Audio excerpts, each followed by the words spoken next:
نحمده ونصلي على رسوله الكريم اما بعد فاعوذ بالله من الشيطان الرجيم بسم الله الرحمن الرحيم رب اشرح لي صدري ويسر لي امري واحلل عقدة من لساني يفقهوا قولي ربنا زدنا علما. باب المراقبہ کی دوسری حدیث. عن ابی ذر جندب بن جنادہ وابی عبد الرحمن معاذ بن جبل رضی اللہ عنہما عن رسول اللہ صلی اللہ علیہ وسلم قال اتق اللہ حیث ما کنت واتبع السیئة الحسنة تمحها وخالق الناس بخلق حسن رواہ الترمذی وقال حدیث حسن.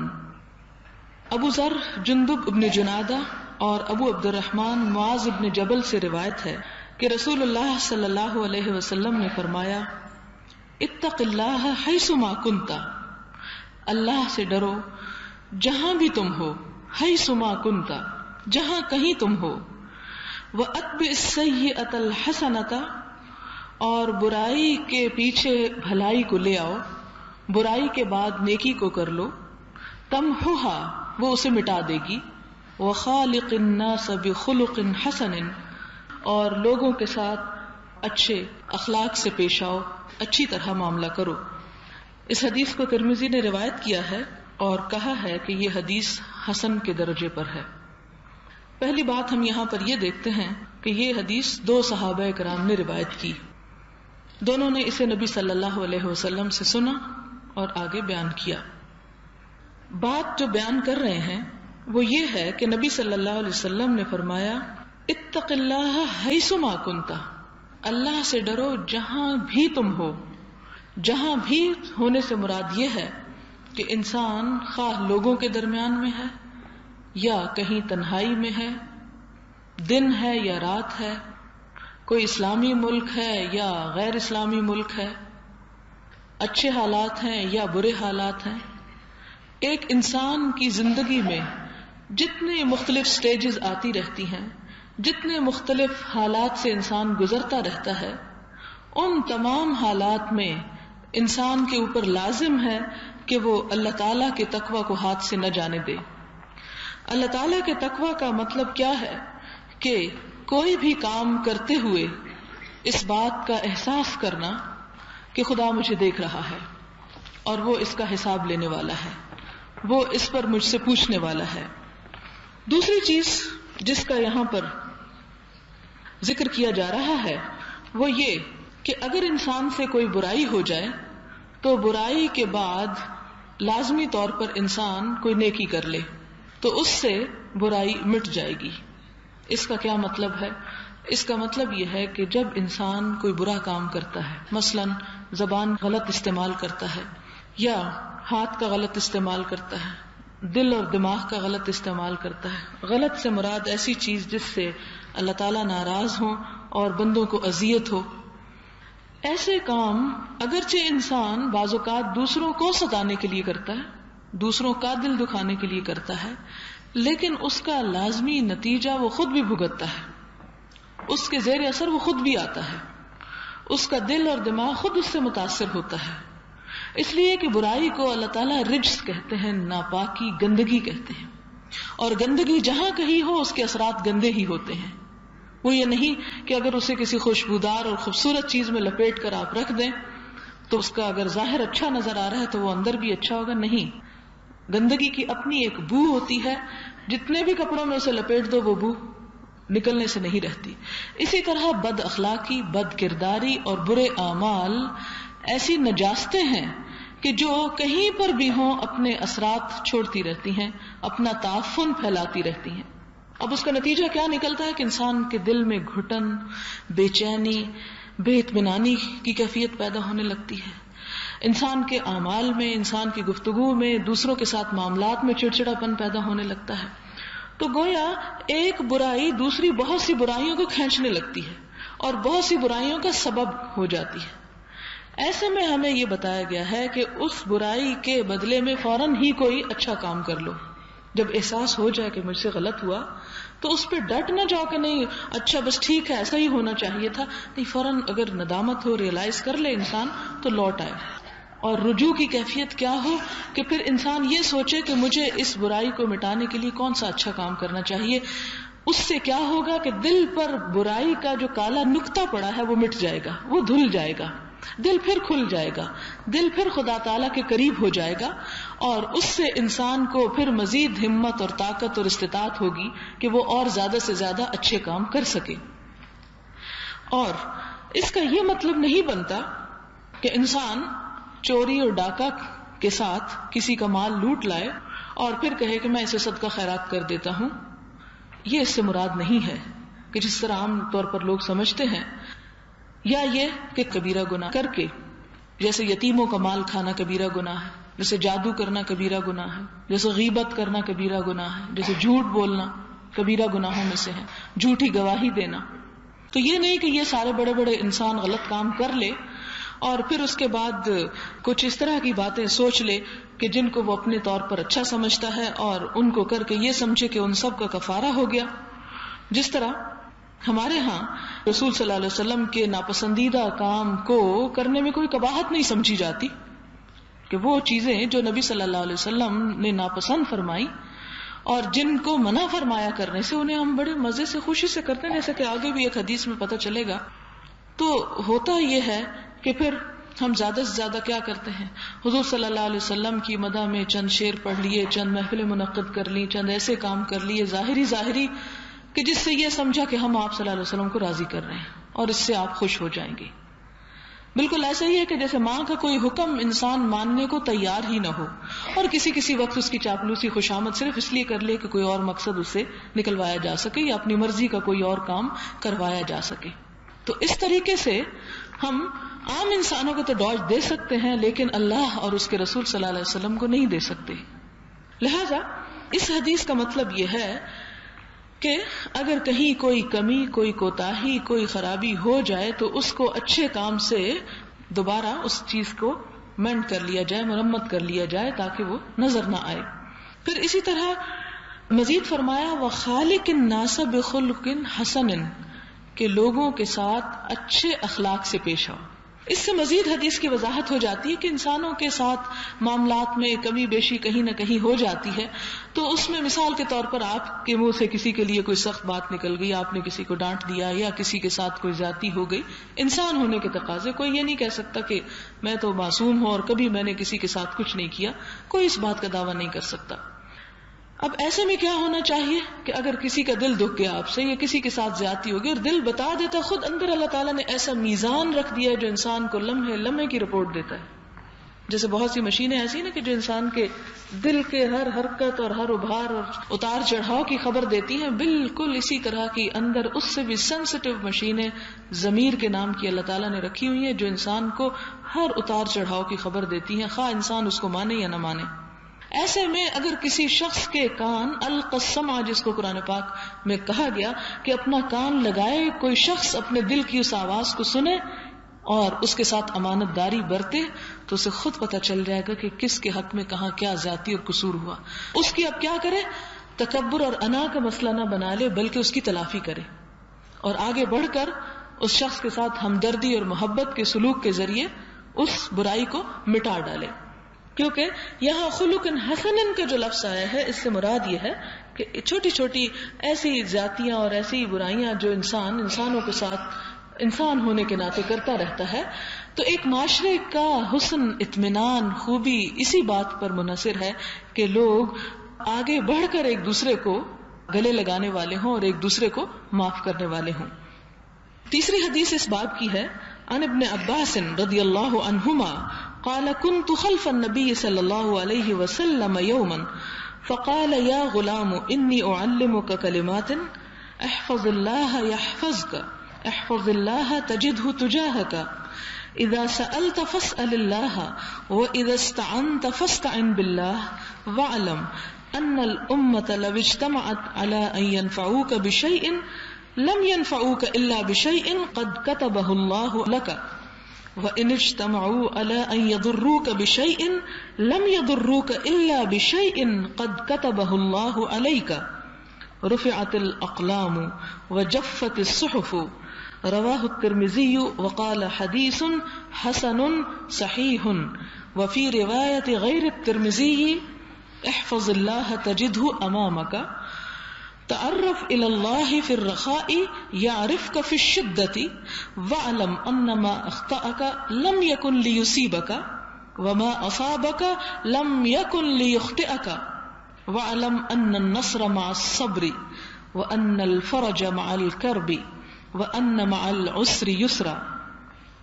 ابن عباس سے روایت ہے رضی اللہ عنہما، کہتے ہیں کہ میں حضور صلی اللہ علیہ وسلم کے ساتھ سواری میں پیچھے تھا. كنت خلف النبی صلی اللہ علیہ وسلم یومن، ایک دن، فقال، تو آپ نے فرمایا، یا غلام، اے لڑکے. غلام کہتے ہیں بچے سے ذرا بڑی عمر کے بچے کو، یعنی جو نوجوان نہ ہو، یعنی ابھی شاب نہ ہو اور چھوٹا بچہ بھی نہ ہو، ٹین ایجر ہو لیکن ابتدائی ٹین ایجرز میں سے ہو. یعنی اس ایج میں ابن عباس سے حضور صلی اللہ علیہ وسلم ایک بات کرتے ہیں جو کہ اس بات کو سمجھ سکتے ہیں. بات کیا ہے؟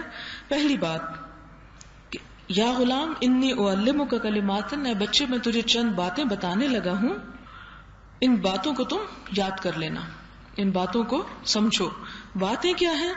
نمبر 1، احفظ اللہ یحفظک. احفظ، حفاظت کرو، اللہ تعالیٰ کی، یعنی اللہ تعالیٰ کے احکامات کی. یحفظک، وہ تمہاری حفاظت کرے گا. اس کا کیا مطلب ہے؟ اس کا مطلب یہ ہے کہ اگر تم اللہ تعالیٰ کے احکامات پر چلو گے تو اپنی اس زندگی کو بھی بچاؤ گے اور آخرت کو بھی بچاؤ گے.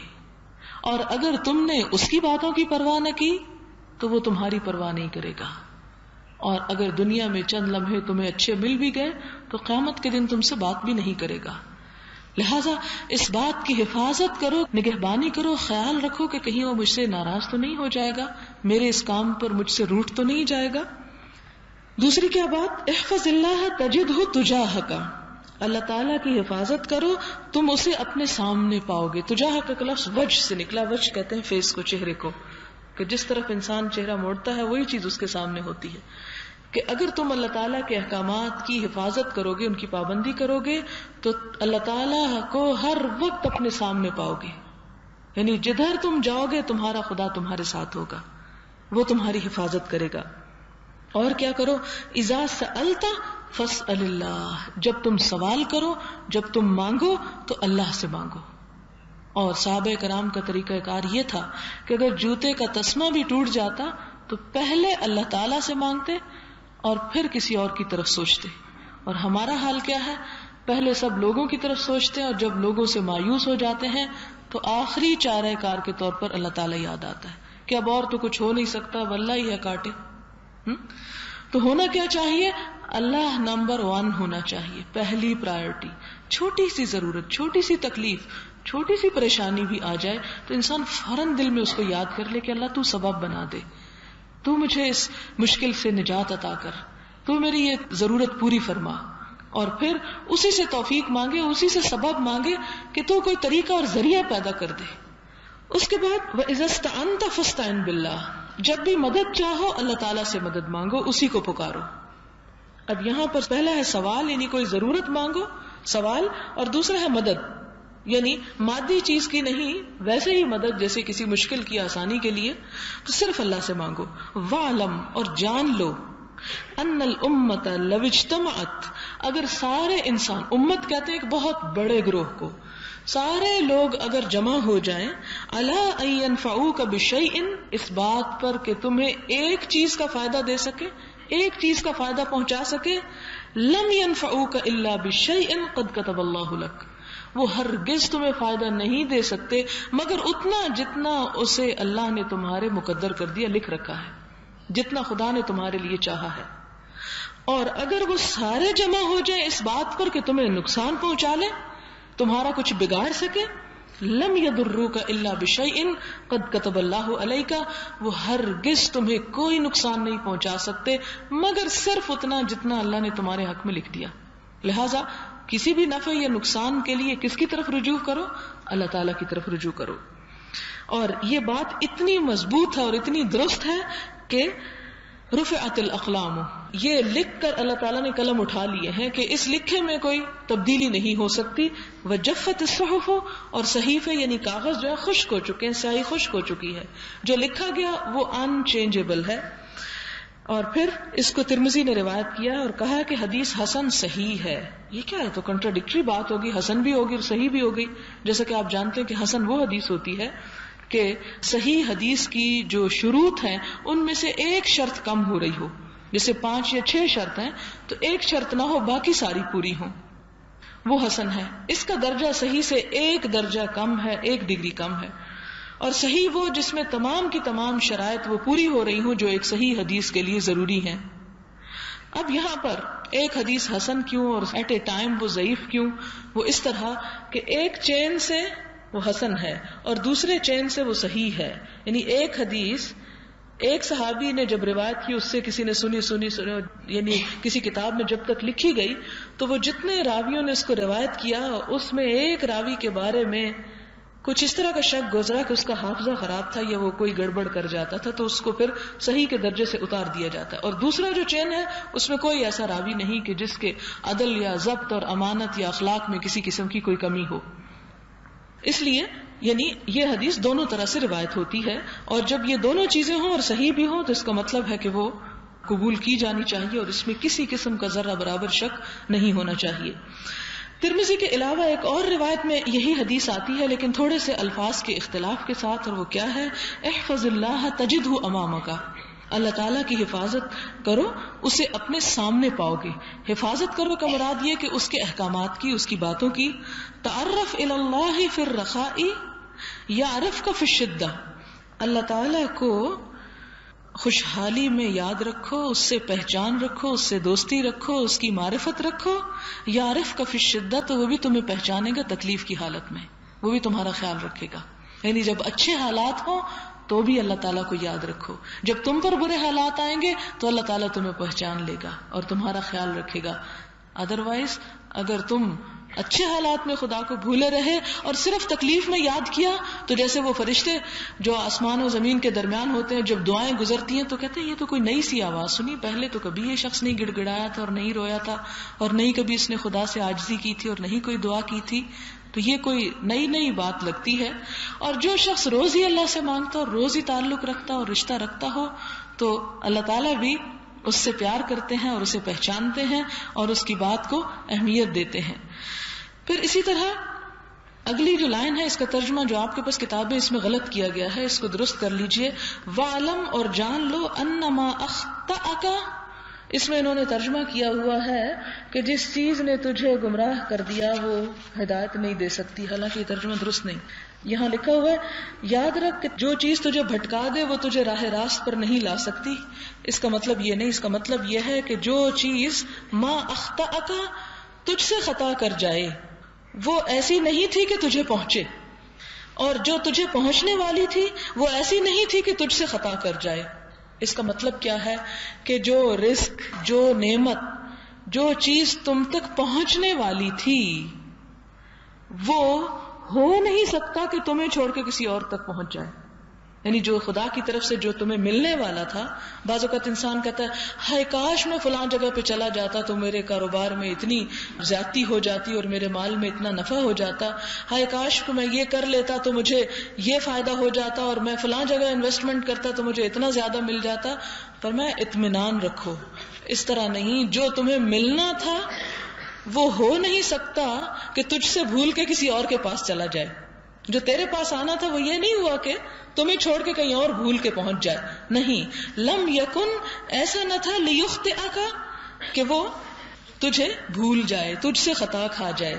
اور جو تجھ سے خطا کھا جائے وہ ایسی نہیں تھی کہ تجھ تک پہنچے. مثال کے طور پر بعض اوقات ایسا ہوتا ہے کہ آپ کو کوئی چیز پہنچ جاتی ہے جبکہ آپ کا اس کی طرف کوئی دھیان بھی نہیں ہوتا، کوئی گمان بھی نہیں ہوتا، کوئی خیال بھی نہیں ہوتا، اور یہ اللہ کا وعدہ بھی ہے. اور کب یہ وعدہ اللہ تعالیٰ فرماتے ہیں کہ من یتق اللہ، جو اللہ تعالیٰ کا تقوی اختیار کرے گا، اللہ تعالیٰ سے یعنی ایک تعلق، خاص تعلق کا نام ہے تقوی، کہ اس کا احساس دل میں رکھے گا.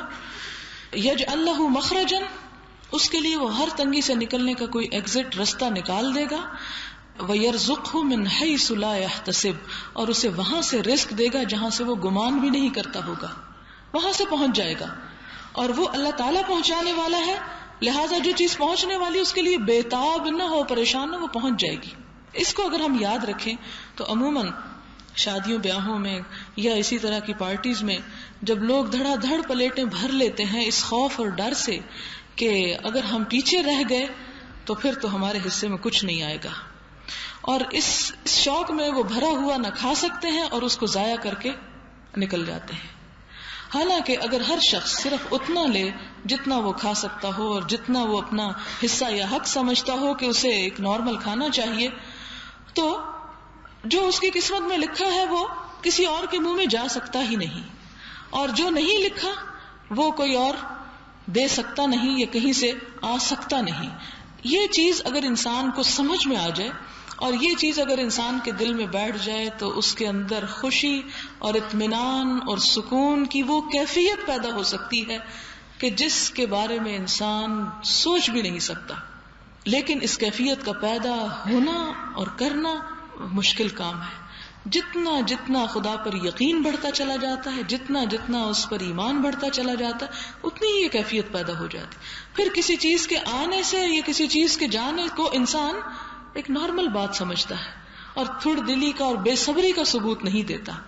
وہ پھر اپنے طور پر کوشش ضرور کرتا ہے، لیکن اگر کوشش کے باوجود نہیں ملتا تو پھر وہ مایوس نہیں ہوتا کہ میرے رب نے مجھے کیوں نہیں دیا یا میرے پاس یہ کیوں نہیں آیا. اور بعض اوقات آپ دیکھیں کہ جیسے بچے بہت محنت کرتے ہیں، اپنی مرضی کے نمبر نہیں آتے تو عموماً بڑی مایوسی ہو جاتی ہے اور بہت ڈسہارٹ ہو جاتے ہیں.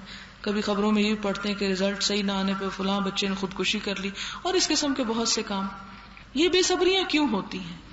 اس لیے ہوتی ہیں کہ یہ ہو نہیں سکتا کہ ہر شخص کو اس کی مرضی اور اس کی پسند کے مطابق وہ سب کچھ حاصل ہو جائے جو وہ چاہتا ہے. اس لیے کہ وہ حاصل ہونا اور دینا وہ تو اللہ کے ہاتھ میں ہے، اور اس نے اپنی کائنات میں ایک تقسیم کا ایک نظام قائم کر رکھا ہے. ایون یہ کہ انسان کی عقل، انسان کی انٹیلیجنس، اس کو ملنے والی ذہنی، عقلی، جسمانی قوتیں اور صلاحیتیں، یہ انسان ایک حد تک تو اس میں کوشش کر کے حاصل کر سکتا، لیکن ایک حد سے آگے نہیں جا سکتا. بہرحال اس کی لمٹس ہیں، ان کو وہ کراس نہیں کر سکتا. اور اگر یہ چیز اللہ تعالیٰ اپنے ہاتھ میں نہ لیتا تو دنیا کا نظام ہی بگڑ جاتا. اب اگر ہر شخص یہی چاہے کہ اس کی خواہش یا اس کی تمنا یا اس کی جو دل میں مرضی ہے وہ یوں ہی پوری ہوتی چلی جائے تو پھر تو انسان نہ جانے کیا کیا تمنائیں کرتے اور کیا کچھ کرنا شروع کر دیتے، اور پھر دنیا میں انسانوں کو شاید وجود ہی نہ رہتا. اگر ہم یہ چاہنے لگیں کہ جس شخص کو میں پسند نہیں کرتا وہ دنیا سے ختم ہی ہو جائے مثلا، تو یوں تو شاید پھر دنیا میں بچے ہی کوئی نہ. یا یہ کہ جس کے بارے میں میرا دل نہیں چاہتا اس کو تو رزق کا دانہ نہ ملے، سارے بھوکے مر جاتے. تو یہ اللہ تعالیٰ نے بہت سی چیزوں کو اپنے کنٹرول میں رکھا، وہ لوگوں کے چاہنے پر نہیں رکھا، اور نہ لوگوں کے چاہنے پہ وہ اپنے فیصلے بدلتا ہے. کسی شخص کو اللہ تعالیٰ لے کے جانا چاہتا ہے دنیا سے، وہ اس کی مصلحت ہے، وہی سمجھتا ہے کہ کس کو کتنی زندگی دینی ہے اور کیوں وہ زندگی اس کے حق میں آئندہ بہتر ہے یا نہیں. ہم بعض اوقات ان حقیقتوں کو نہیں سمجھتے، لہٰذا پھر اس کو قبول نہیں کر پاتے. اب اگر ہماری ان دعاؤں کی وجہ سے یا ہمارے اس رونے چلانے کی وجہ سے ایک چیز جو اللہ تعالیٰ لینا چاہتا ہے ہمیں اگر وہ یہ دیکھ کے کہ اس شخص کا بڑا برا حال ہو جائے گا اسے واپس دے دوں، شاید دنیا سے کوئی جاتا ہی نہ. کیونکہ ہر شخص کے جانے پر اسی طرح واویلا ہوتا ہے، اسی طرح دل کٹتا ہے، اسی طرح تکلیفیں ہوتی ہیں. تو کچھ چیزیں ایسی ہیں کہ جو اپنی جگہ بہت امپورٹنٹ ہونے کے باوجود بھی اسے اللہ تعالیٰ اپنے ایک نظام کو، ایک سسٹم کو، ایک بیلنس کو قائم رکھنے کے لیے انہیں اس جگہ سے ہٹا دیتا ہے. اور بعض اوقات مثال کے طور پر موت بہت سے لوگوں کے لیے نقصان دہ ہوتی ہے، لیکن اس انسان کی اپنی ذات کے لیے بڑی فائدہ مند ہوتی ہے کہ ہو سکتا ہے وہ کچھ اور جیتا تو ایسا غلط کام کر جاتا کہ جس کی وجہ سے اس کی آخرت برباد ہو جاتی. تو اللہ تعالیٰ نے رحمت اور مہربانی کرتے ہوئے اس کے حق میں یہی سمجھا کہ یہ اب دنیا سے چلا جائے. بہت سے لوگ مرنا چاہتے ہیں لیکن اللہ تعالیٰ انہیں مرنے نہیں دیتا کہ ابھی تمہارے پاس اچھے کام نہیں ہیں، تھوڑے سے اچھے کام اور کر لو، ان پر رحمت اور شفقت اور مہربانی کرتے ہوئے.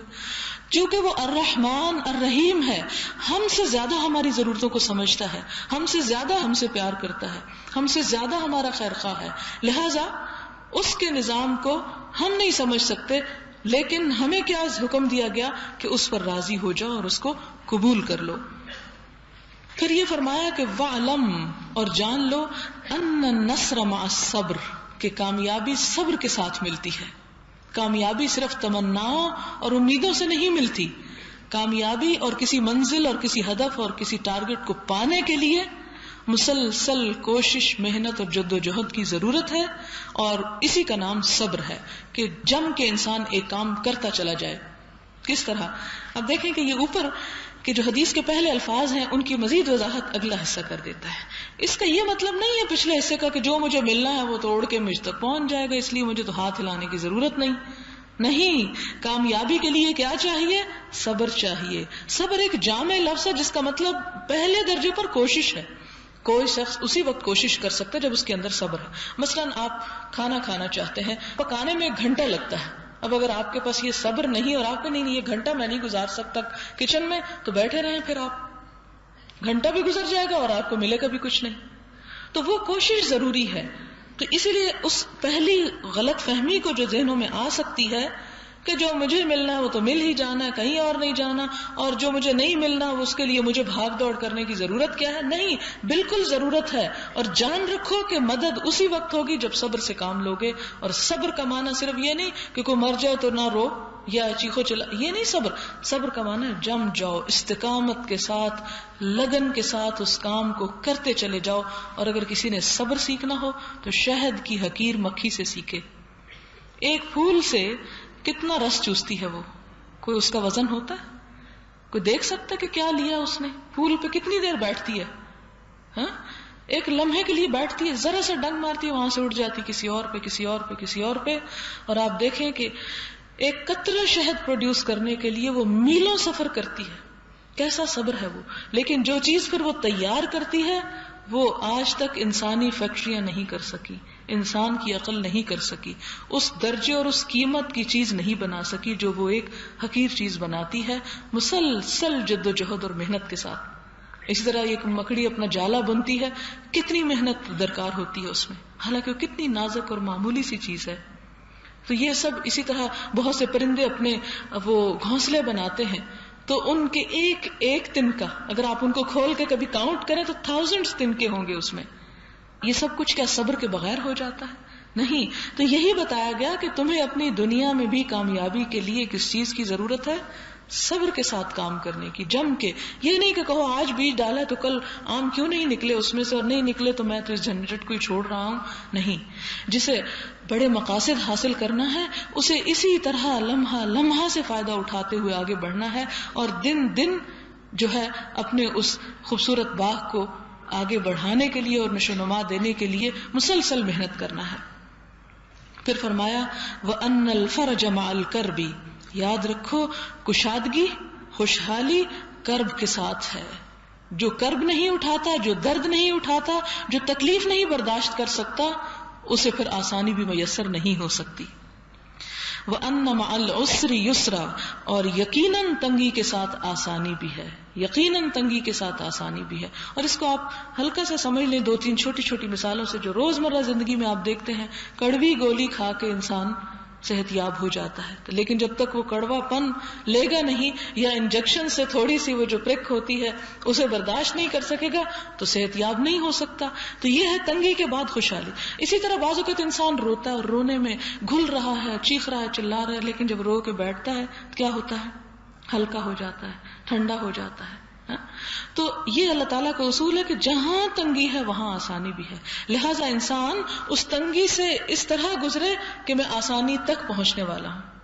یہ نہیں فرمایا کہ انما اليسر اسرا، یہ نہیں آیا قرآن پاک میں کہ آسانی کے ساتھ تنگی ہے. نیگیٹو سوچ نہیں ہے، اسلام کی بہت پازیٹو سوچ ہے کہ جہاں تنگی ہے کوئی نہیں، صبر سے کام لو، وہاں آسانی بھی ہوگی، وہاں خوشحالی بھی ہوگی، وہاں اچھے حالات بھی ہوں گے.